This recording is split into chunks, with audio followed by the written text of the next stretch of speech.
दोस्तों, एक बार की बात है। यमलोक के विशाल सभा भवन में धर्मराज यमराज अपने विशाल भैंसे पर विराजमान थे। उनकी मुख मुद्रा गंभीर थी और हाथ में न्याय का प्रतीक दंड लिए हुए थे।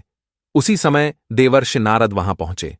नारद मुनि अपने हाथ में वीणा थामे, हृदय में प्रभु का नाम लिए, नारायण नारायण का उच्चारण करते हुए यमराज के समक्ष उपस्थित हुए। यमराज ने आदर सहित देवर्षि का स्वागत किया। देवर्षि नारद ने विनम्रता से प्रणाम कर पूछा, हे धर्मराज, मैं आपके पास एक जिज्ञासा लेकर आया हूं। कृपया बताइए कि स्वर्ग कौन जाएगा और नरक कौन जाएगा, यह कैसे तय होता है? प्रत्येक मनुष्य जीवन में कोई ना कोई पाप करता है और हर पापी मनुष्य कुछ ना कुछ पुण्य भी करता है। फिर न्याय कैसे होता है कि कौन नरक जाता है और कौन स्वर्ग? यमराज ने गंभीर स्वर में उत्तर दिया, हे देवर्षि, आपका प्रश्न उचित है।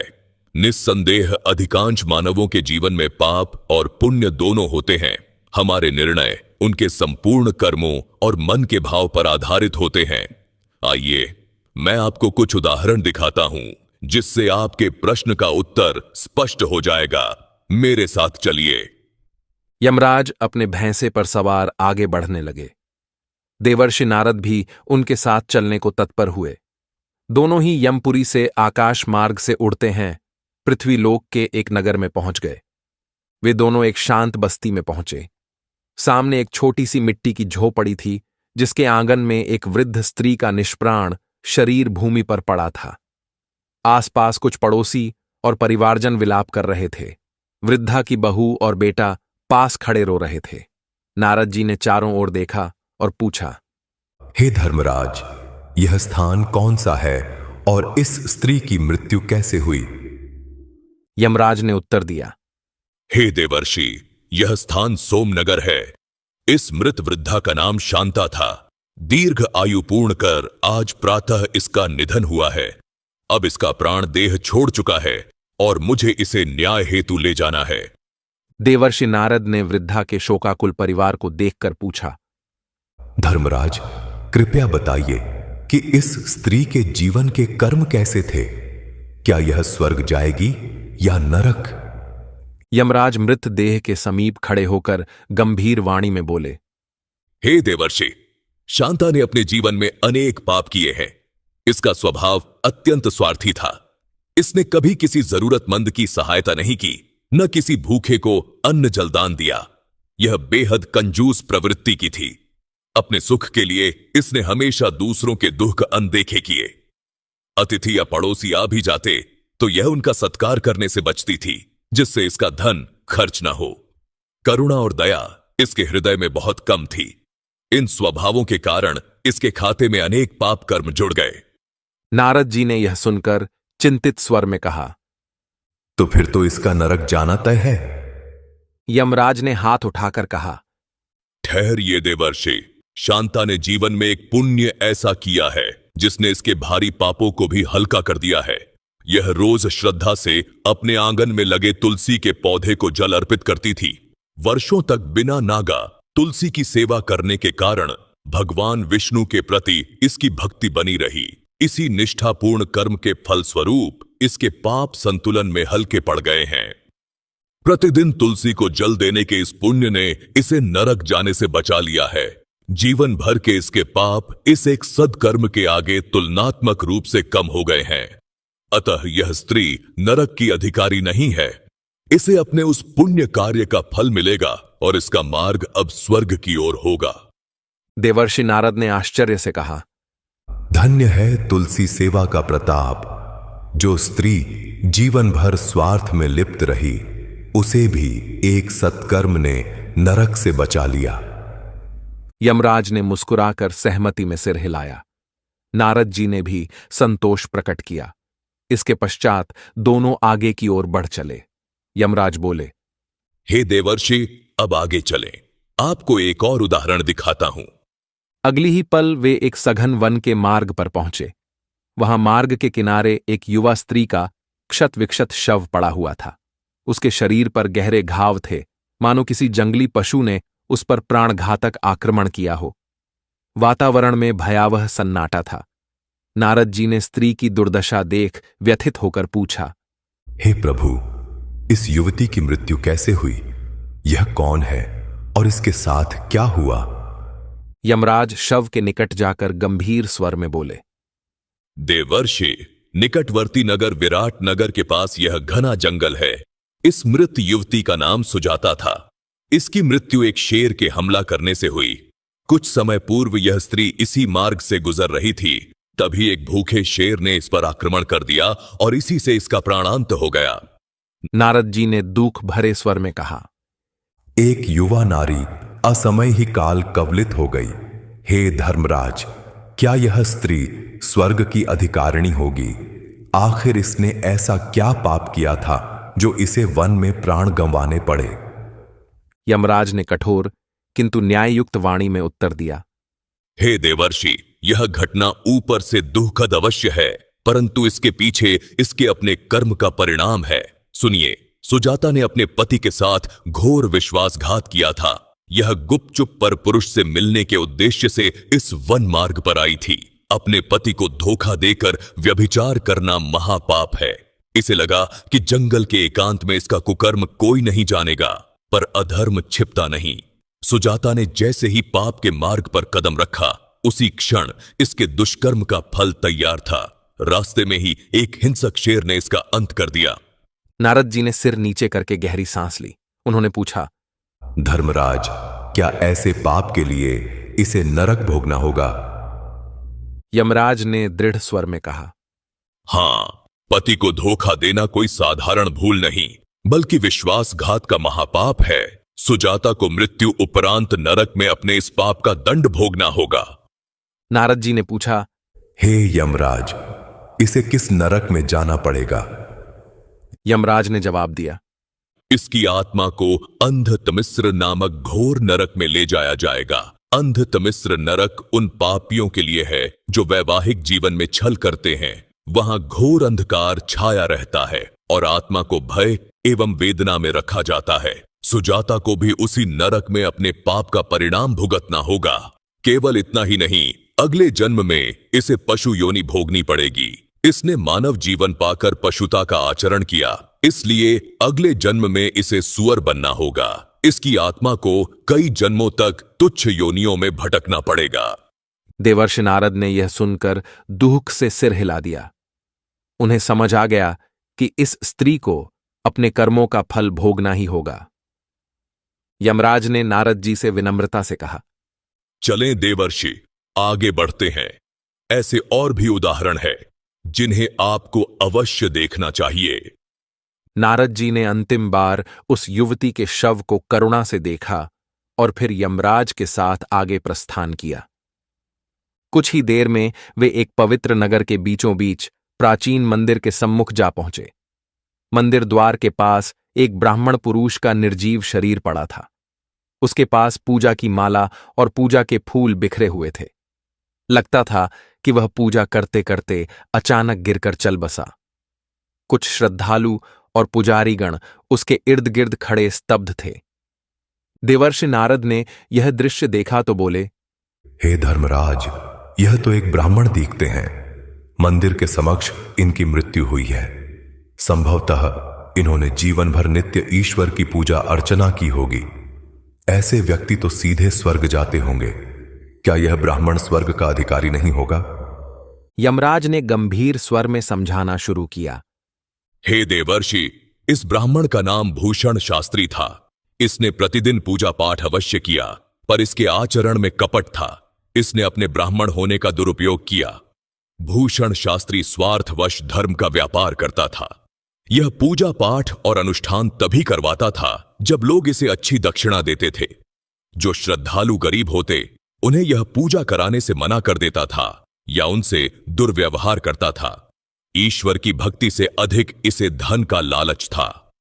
केवल यही नहीं, इस ब्राह्मण ने कई बार लोगों को ठगा भी। यज्ञ और अनुष्ठान के बहाने उनसे अधिक धन ऐंठता था और कर्मकांड भी ठीक से नहीं कराता था। धर्म का दिखावा कर यह वास्तविक जिम्मेदारी से भटक गया था, जबकि सच्चे ब्राह्मण का कर्तव्य है कि वह समाज को धर्मपरायण बनने में सहायता करे किंतु इस व्यक्ति ने तो धर्म की आड़ में लालच और छल को ही स्थान दिया।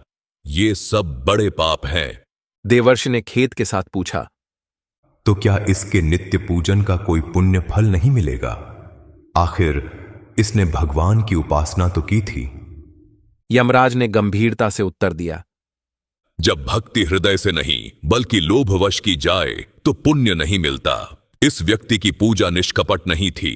इसने धन कमाने के लिए पूजा को मात्र औपचारिकता बना दिया, इसलिए इसके द्वारा किए गए पूजा पाठ का पुण्य नगण्य है। उलटे धर्म का दिखावा कर लोगों को ठगने के कारण यह अधिक पाप का भागी बन गया। नारद जी ने सहमति में सिर हिलाया। उन्होंने दुखी स्वर में कहा, मैं समझ गया कि यदि मन पवित्र न हो तो बाहरी पूजा का कोई अर्थ नहीं। धर्म का दुरुपयोग करने वाला ब्राह्मण भी अंततः नरक का भागी बनता है। यमराज ने निर्णायक स्वर में कहा, हां देवर्षि, भूषण शास्त्री को नरक ही जाना होगा। इसके पापों के अनुसार इसे सूचिमुख नरक में दंड भोगना पड़ेगा। सूचिमुख नरक उन पापियों के लिए है जो कपटपूर्वक धन एकत्र करते हैं और कोई सत्कार्य नहीं करते। वहां आत्मा को नुकीली सुइयों की भयंकर पीड़ा और तीव्र भूख प्यास सहनी पड़ती है। भूषण शास्त्री को अपने लालच एवं छल के पापों के प्रायश्चित्त हेतु सूचिमुख नरक भोगना होगा। देवर्षि नारद यह देख व्यथित हो गए कि एक ब्राह्मण होते हुए भी इस व्यक्ति को नरक भुगतना पड़ा। यमराज ने सहमति में सिर हिलाया और कहा, चलिए आगे बढ़ते हैं। नारद जी ने एक बार उस ब्राह्मण की निष्प्राण देह की ओर देखा और फिर यमराज के साथ अगले स्थान की ओर चल दिए। कुछ ही पलों में दोनों एक अन्य बस्ती में पहुंचे। वहां एक जर्जर घर के बाहर भीड़ जमा थी। पास ही एक स्त्री का पार्थिव शरीर जमीन पर पड़ा था। देखने से स्पष्ट था कि यह स्त्री वेश्या थी। संभवतः लंबी बीमारी और कष्ट झेलने के बाद इसका देहांत हुआ था। आसपास मोहल्ले की 2-1 महिलाएं आंखों में आंसू लिए खड़ी थीं, जिन्होंने इसके अंतिम समय में इसकी देखभाल की थी। मृत स्त्री के चेहरे पर एक अजीब संतोष था, मानो अंतिम क्षणों में इसे शांति मिल गई हो। यह दृश्य देख देवर्षि नारद के मन में तुरंत विचार आया। वे यमराज से बोले, हे धर्मराज, इस स्त्री ने अपना जीवन व्यभिचार में बिताया है। मेरा अनुमान है कि ऐसे अधर्ममय जीवन वाली आत्मा को निश्चित ही नरक मिलेगा। क्या यह वेश्या नरक में नहीं जाएगी? यमराज ने कोमल किंतु स्थिर वाणी में उत्तर दिया, हे देवर्षि, प्रत्येक जीव की परिस्थितियां अलग होती हैं। जो दिखता है वह पूरा सत्य नहीं। निःसंदेह बाहरी रूप से यह स्त्री पापमय जीवन जी रही थी, पर इसके हृदय में परमात्मा के लिए अपार भक्ति थी। इस स्त्री का नाम प्रभा था। प्रभा ने स्वेच्छा से यह मार्ग नहीं चुना था। युवावस्था में इसे धोखे से देह व्यापार के अंधेरे गड्ढे में धकेल दिया गया था। समाज ने इसे तिरस्कृत किया, पर इसने अपने मन में भगवान के प्रति श्रद्धा को कभी मरने नहीं दिया। प्रभा के मन में सदैव पछतावा था कि उससे अनचाहे पाप हो रहे हैं, पर विवशता में वह इस जीवन से निकल नहीं सकी। फिर भी इसने अपनी आत्मा की ज्योत बुझने नहीं दी। यह प्रतिदिन परमात्मा का स्मरण करती और मन ही मन प्रार्थना करती थी। अपने सीमित साधनों में भी जितना बन पड़ा उतना सत्कर्म करती थी। यह प्रतिदिन बचा हुआ खाना गली के भूखे कुत्तों को खिलाती थी। कभी किसी अनाथ बच्चे को भोजन करा देती थी।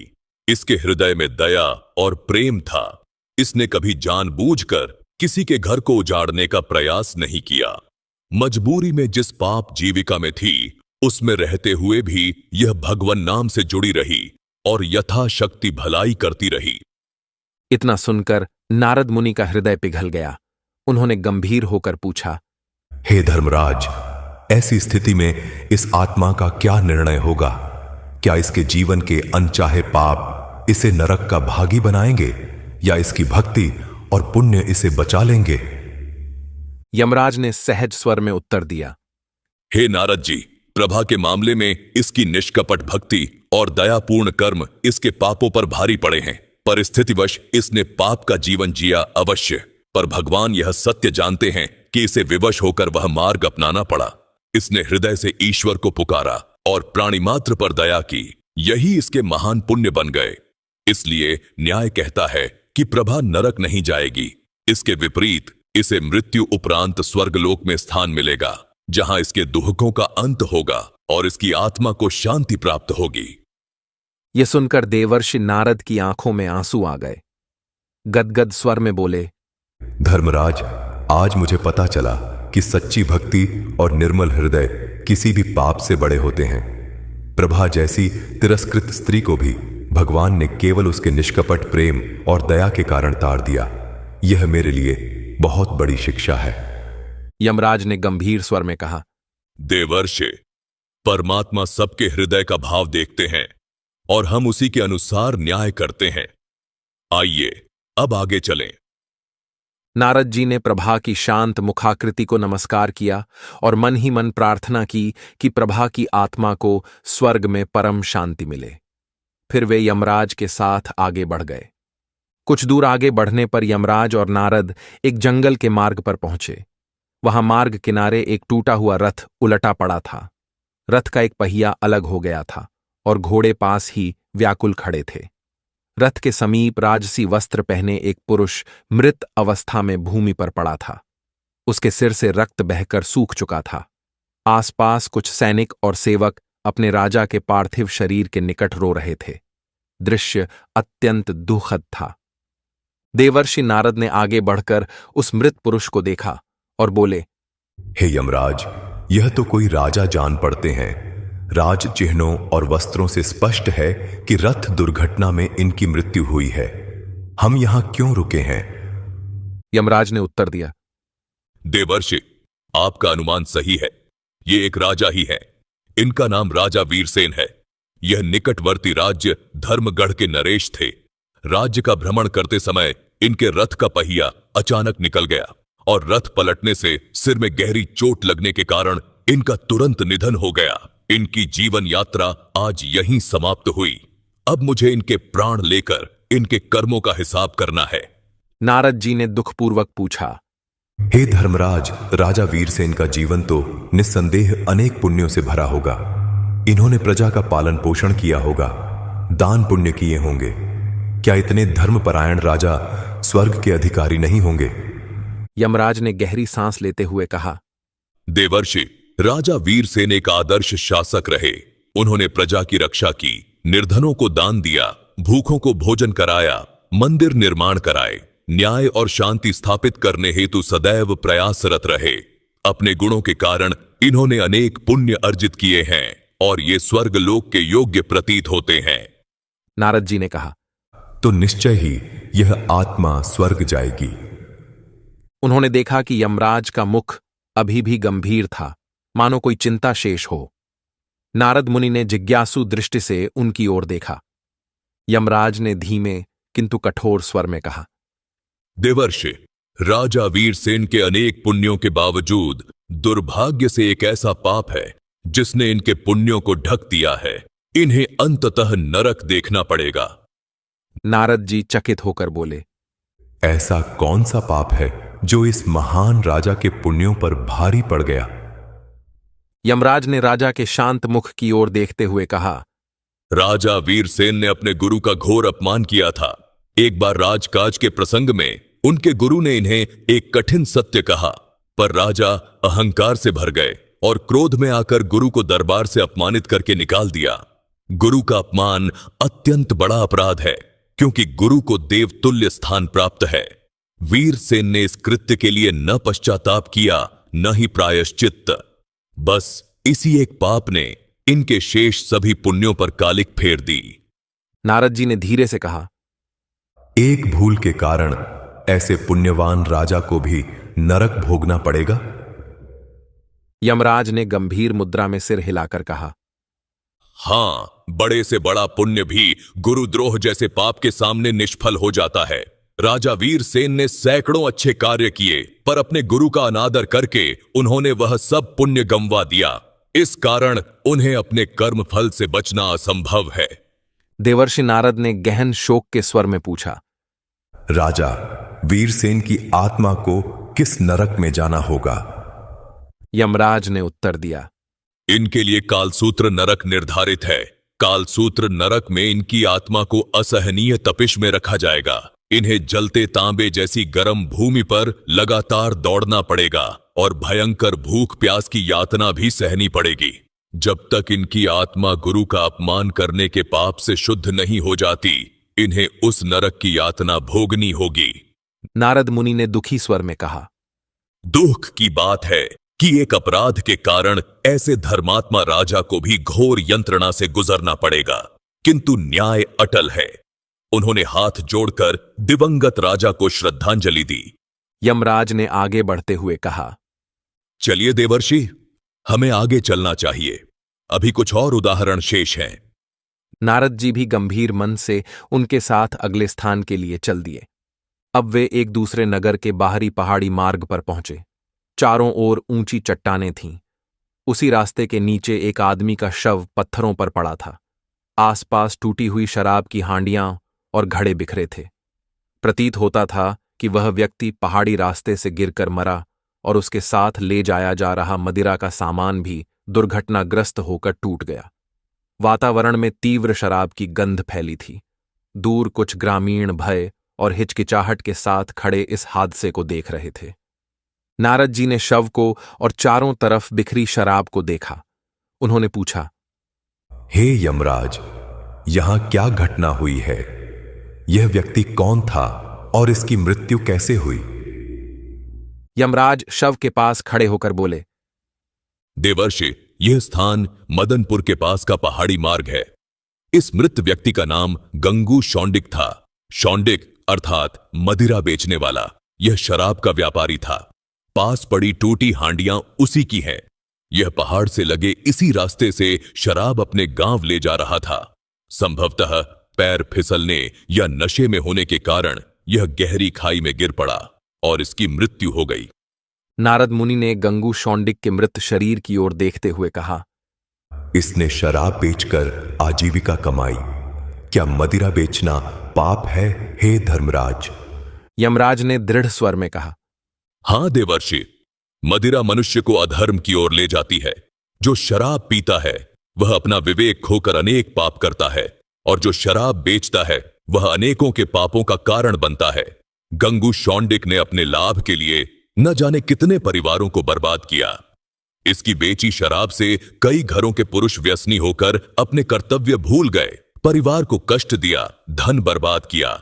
यह सब जानते हुए भी यह पैसे के लोभ में लोगों को मद्यपान के लिए उकसाता था। इसने अनगिनत लोगों को इस व्यसन में फंसाया। इसी कारण इसका पाप बहुत बढ़ गया है। नारद जी ने गंभीर होकर कहा, आप ठीक कहते हैं। इस व्यक्ति ने परोक्ष रूप से न जाने कितने अपराधों को जन्म दिया होगा। ऐसी आत्मा के साथ न्याय कैसा होगा? यमराज ने घोषणा की, ऐसी आत्मा घोर नरक की अधिकारी है। गंगू शौंडिक को इसके कर्मों के अनुसार रौरव नरक में डाला जाएगा। रौरव नरक उनके लिए है जिन्होंने अपने सुख के लिए दूसरों को कष्ट दिया और परिवार तबाह किए। इस नरक में भयंकर विषधारी सर्प आत्मा को लगातार डसकर पीड़ा देते हैं। जिस तरह इसने दूसरों के जीवन में विष घोला, उसी प्रकार नरक में सर्पों का विष इसे भुगतना होगा। नारद जी ने यह सुनकर आंखें मूंद लीं। उन्होंने दया मिश्रित स्वर में कहा, इसने जो विष दूसरों को दिया, अब वहीं इसे भुगतना होगा। इसकी आत्मा को कठोर दंड भोगना पड़ेगा। यमराज ने गंभीर स्वर में कहा, न्याय का विधान सभी के साथ निष्पक्ष रहता है।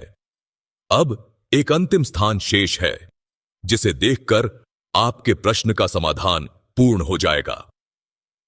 देवर्षि नारद यमराज के पीछे आगे बढ़ गए। यमराज और नारद जी अब अपने अंतिम पड़ाव की ओर बढ़ रहे थे। इस बार वे एक छोटे से नगर में पहुंचे जिसका नाम था प्रेमग्राम। यहां की एक संकरी गली के कोने पर एक युवती का मृत शरीर पड़ा था। भीड़ इकट्ठी थी, लेकिन लोगों के चेहरे पर करुणा नहीं, बल्कि कानाफूसी और निंदा के भाव थे। वह युवती अकेली मर गई थी। किसी को खबर भी नहीं थी कि उसके अंतिम समय में वह किस वेदना से गुजर रही थी। देवर्षि नारद ने शव की ओर देखा। वह युवती सुंदर थी, पर उसका चेहरा सूझा हुआ था। मानो उसने अपने ही शरीर पर प्रहार किए हों। उन्होंने पूछा, हे यमराज, यह कौन है? इसकी मृत्यु किस कारण हुई? यमराज गंभीर स्वर में बोले, देवर्षि, यह युवती सोमवती थी। यह अविवाहित थी और इसी नगर की निवासी थी। इसका संबंध एक विवाहित पुरुष से था जो इसे प्रेम का भ्रम देकर भोगता रहा। जब सोमवती गर्भवती हुई तो उस पुरुष ने उससे मुंह मोड़ लिया। वह युवती भयभीत थी। समाज की दृष्टि, माता पिता का डर और लोक निंदा की चिंता ने इसके हृदय को कुंठित कर दिया। सोमवती ने अपने ही पेट पर मुक्के मार मारकर गर्भस्थ बालक की हत्या कर दी। वह जानती थी कि यह बालक जीवित है, उसमें आत्मा है, फिर भी क्रोध, भय और लज्जा में अंधी होकर उसने अपने ही कोख के जीवन को नष्ट कर दिया। नारद जी की आंखें भर आईं। उन्होंने धीमे से कहा, क्या ऐसा पाप करते हुए उसे भय नहीं लगा? क्या कोई पश्चाताप था उसके भीतर? यमराज ने उत्तर दिया, नहीं देवर्षि, मरने तक उसे पश्चाताप नहीं हुआ। वह मानती रही कि उसने खुद को बचाया है। वह यह मानने को तैयार नहीं थी कि गर्भ हत्या महापाप है। यदि उसने यह अपराध अनजाने में किया होता, यदि वह रोती, पश्चाताप करती, प्रायश्चित करती, तो शायद दया मिलती। लेकिन इसने गर्व से कहा कि मैंने अपना बोझ हल्का किया है। यह हत्यारी बन चुकी थी अपने ही बालक की। नारद बड़े ही विस्मय के साथ बोले, हे धर्मराज, इसका क्या निर्णय होगा? यमराज का स्वर अब कठोर हो चुका था। सोमवती को कुंभीपाक नरक में भेजा जाएगा। यह वह नरक है जहां भ्रूण हत्या, बालक हत्या और निर्दोष की हत्या करने वालों को भेजा जाता है। वहां इसके शरीर को उबलते तेल से भरे पात्रों में डाला जाएगा। दिन रात इसकी आत्मा उस मारे गए बालक की पुकारें सुनेगी, जो मां की ममता की आशा में आया था, लेकिन मां ने ही उसे मार दिया। नारद जी ने पूछा, क्या इसके अन्य पाप भी हैं? यमराज बोले, इसके जीवन में व्यभिचार, कपट और छल भी थे, पर वे सब क्षमा हो सकते थे यदि इसने पश्चाताप किया होता, यदि इसने उस अजन्मे जीवन को बचाया होता। परंतु यह सबसे बड़ा अधर्म था, निर्दोष जीवन की हत्या। अब यमराज ने नारद की ओर देख गंभीर किंतु प्रसन्न स्वर में कहा, देवर्षि, आपने इन 7 भिन्न उदाहरणों में देख लिया कि कौन स्वर्ग जाता है और कौन नरक। यह कैसे निर्धारित होता है? आशा है आपके प्रश्न का उत्तर आपको मिल गया होगा।